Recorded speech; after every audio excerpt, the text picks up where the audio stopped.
오늘 본문은 무화과 나무를 저주하는 예수님의 모습을 그리고 있는데요. 예수님께서 이 행동을 하신 의도가 무엇인지 그것을 함께 살펴보도록 하겠습니다. 예루살렘에 입성한 예수님은 이른 아침 제자들과 함께 잎이 무성한 한 무화과 나무 곁으로 가셨습니다. 예수님께서 다가가신 이 무화과 나무는 다른 무화과 나무와는 비교할 수 없게 엄청 푸르고 풍성한 잎을 자랑하고 있었습니다. 마치 엄청난 열매를 맺고 있는 것 같은 풍채를 가지고 있는 나무였어요.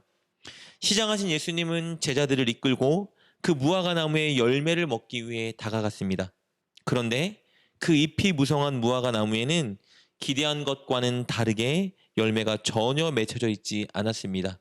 그러자 예수님은 그 나무에게 열매가 없다는 이유로 그 나무를 저주하십니다. 18절 19절 말씀입니다. 이른 아침에 성으로 들어오실 때에 시장하신지라 길가에서 한 무화과 나무를 보시고 그리로 가서 잎사귀밖에 아무것도 찾지 못하시고 나무에게 이르시되 이제부터 영원토록 내가 열매를 맺지 못하리라 하시니 무화과 나무가 곧 마른지라.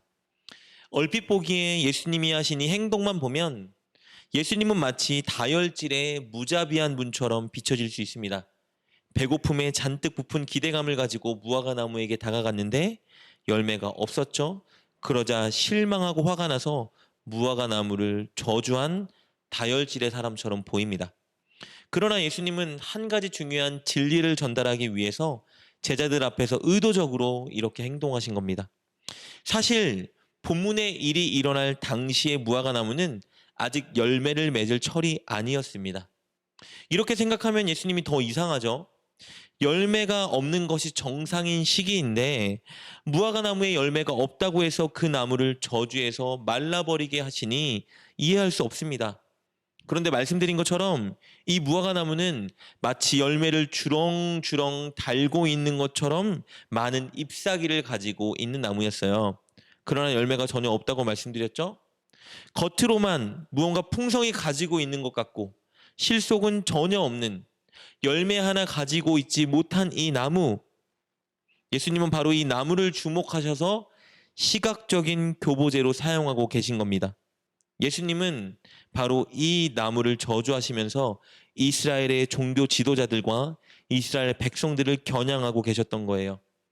이스라엘의 종교 지도자들은 마치 자신들이 하나님의 말씀을 잘 아는 양, 하나님의 말씀에 잘 순종하는 양, 경건한 척하고 다녔지만 실상 그들의 삶에는 어떠한 아름다운 열매도 없었습니다.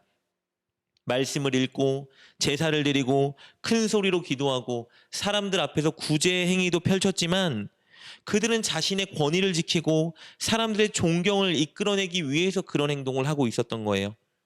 어제 본문을 통해 살펴본 것처럼 실상 그들은 늘 자신의 이익에만 관심이 있던 자들입니다. 자비와 공의와 진리로 백성들을 가르치고 인도해야 되지만 그런 일을 하지 않았어요. 전혀 삶의 아름다운 열매가 없었던 겁니다.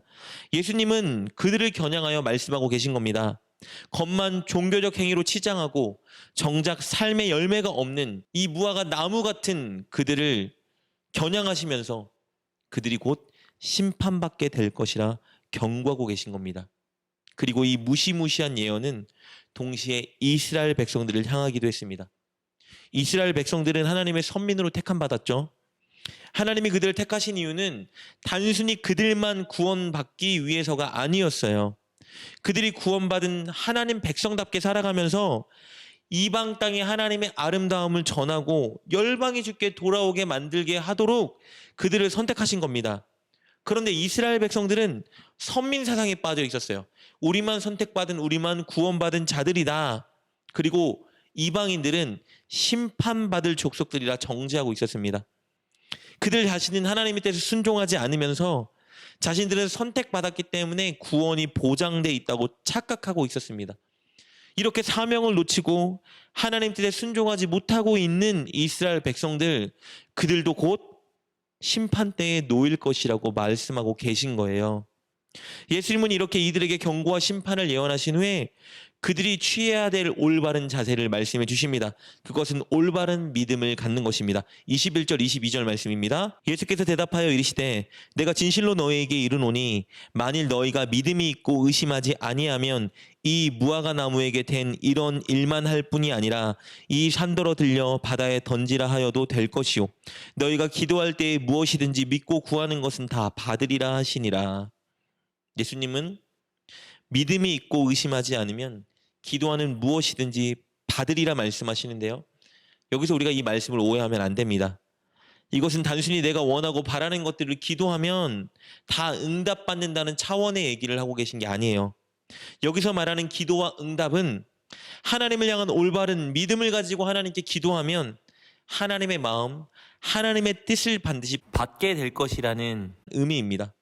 그리고 그렇게 구원받은 백성이 되어 하나님의 뜻을 이루는 자가 될 것이라는 의미예요. 즉 열매 맺는 자가 될 것이라는 의미인 겁니다. 이렇게 무화과나무 저주 사건을 통해서 예수님은 종교 지도자들과 이스라엘을 향해 올바른 믿음을 가지고 열매 맺는 삶을 살아야 된다고 말씀해주고 계신 겁니다. 사랑하는 여러분, 혹시 우리는 잎만 무성한 무화과나무인지 아닌지 살펴보고 점검해 보아야 합니다. 예배하고 기도하는 것 자체로 만족할 것이 아니라 우리는 늘 하나님의 우리의 왕이요 주인인 것을 인정하는 바른 믿음을 가지고 하나님의 뜻과 마음을 받기 위해 기도해야 합니다. 그리고 그 뜻과 마음을 받았다면 실천으로 옮겨 꼭 열매 맺는 삶을 살아야 합니다. 내가 하나님께 받은 이 구원, 내가 하나님께 받은 이 놀라운 은혜, 이것을 다른 사람들도 받고 누릴 수 있도록 먼저는 우리가 하나님의 뜻에 순종하는 삶을 살고 우리의 아름다운 행실로 사람들을 섬겨야 됩니다.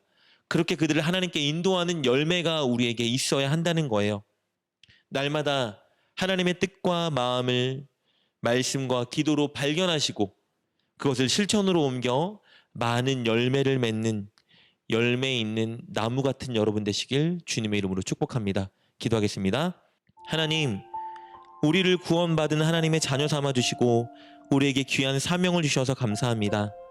그 사명을 위해 먼저는 늘 말씀과 기도로 하나님의 마음과 뜻을 구하고 발견하는 우리가 되게 하여 주옵소서.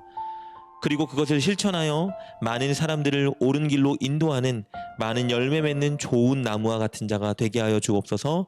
예수님의 이름으로 기도드립니다. 아멘. 오늘 말씀을 통해 깨닫고 결단한 것은 무엇입니까? 그것을 붙들고 하나님께 기도합시다. 그리고 그렇게 실천하며 하루를 살아가는 여러분 되시길 주님의 이름으로 축복합니다.